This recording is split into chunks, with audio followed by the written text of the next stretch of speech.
किसी राज्य में एक शहंशाह हुआ करते थे। वह बहुत ही न्यायप्रिय शासक थे। उन्होंने अपने महल के प्रवेश द्वार पर एक बड़ा सा घंटा लगवा दिया था।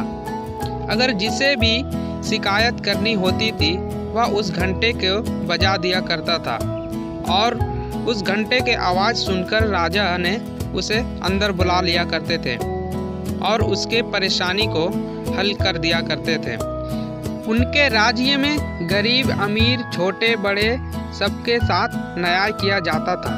शहंशाह की दृष्टि में कानून सबके लिए बराबर था।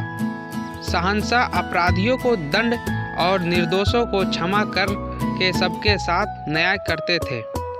लोग न्याय के लिए शहंशाह के दरबार में अपनी शिकायत लेकर आते थे। शाहजहां की पत्नी नूरजहां एक दिन धनुर्विद्या का अभ्यास कर रही थी। नूरजहां ने कुछ रखे हुए फलों के ऊपर निशाना साध रही थी। अभ्यास करते करते एक तीर नूरजहां ने हवा में चलाते हुए नदी की तरफ चला दिया।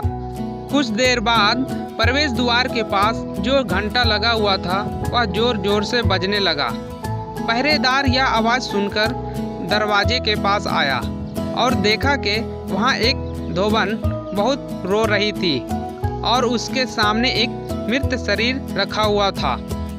उसके साथ खून से सना हुआ तीर भी था। पहरेदार उस धोबन को शाहजहां के पास ले गया और धोबन ने शाहजहां को सलाम करके इंसाफ की दुआई देने लगी। बोला, हुजूर, ये हमारा पति है और मैं विधवा हो गया हूँ।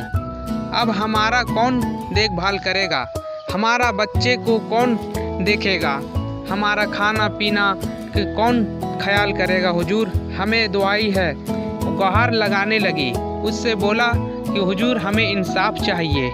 और जो हाथ में जो तीर था वह हुजूर को दे दिया। बोला, हुजूर, ये हमारा पास ये तीर है। किसी ने यह तीर को चलाया और हमारे पति को मार दिया। हुजूर, हमें और हमारे बच्चों को अनाथ बना दिया, मुझे विधवा बना दिया है और हमारे बच्चों को परवरिश कौन करेगा? शाहजहां ने इस तीर को उठाकर देखा तो उस पर शाही मोहर लगी हुई थी। शाहजहां ने निश्चय ही इस दुख को घटना को अंजाम किसी महल के व्यक्ति ने ही दिया है। उन्होंने पहरेदार को आदेश दिया। जिस दिन यह घटना हुई उस दिन धनुर्विद्या का अभ्यास कौन कर रहा था? राजा का आदेश पाकर पहरेदार महल में गया और सच्चाई जानकर कुछ देर में वापस आ गया। पहरेदार आया और बोला, हुजूर, उस दिन बेगम साहिबा धनुर्विद्या का अभ्यास कर रही थी। शाहजहां ने तुरंत नूरजहां को दरबार में बुलाया। जैसे ही नूरजहां ने दरबार में हाजिर हुई तो शाहजहां ने अपनी कमरबंद से छुरा निकालकर धोबन को देते हुए कहा, सुनो ऐ धोबन, यहाँ कानून सबके लिए बराबर है। ना ही छोटे को और ना ही बड़े के, ना ही कोई फकीर, ना ही कोई गरीब, ना ही कोई अमीर। यहाँ सबका कानून एक ही चलता है। तुम नूरजहां की वजह से ही विधवा हुई हो, इसलिए तुम मुझे छुरे से मुझे मार दो और नूरजहां को विधवा कर दो। ऐसा करने को तुम्हें न्याय जरूर मिल जाएगा। शाहजहां का यह न्याय सुनकर धोबन बहुत जल्लित हुए और बोली, हुजूर, आपकी हत्या करने से मेरा पति तो जीवित नहीं हो पाएगा। फिर मैं आपको जैसे न्याय प्रतिशाली शासक शहंशाह को हत्या कैसे करने का पाप कर सकता हूँ? धोबन के यह बात सुनकर शहंशाह बहुत ही खुश हुए और राजकीय कोष से उसे आर्थिक सहायता प्रदान की। धोबन आर्थिक सहायता लेकर शहंशाह को धन्यवाद देते हुए घर चली गई।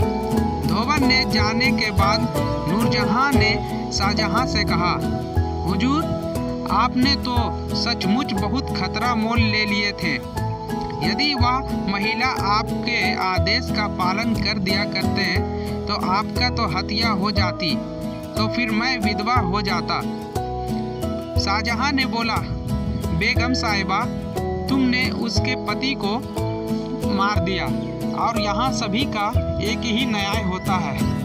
कानून सभी के लिए बराबर है, चाहे वो राजा हो या फिर वो प्रजा।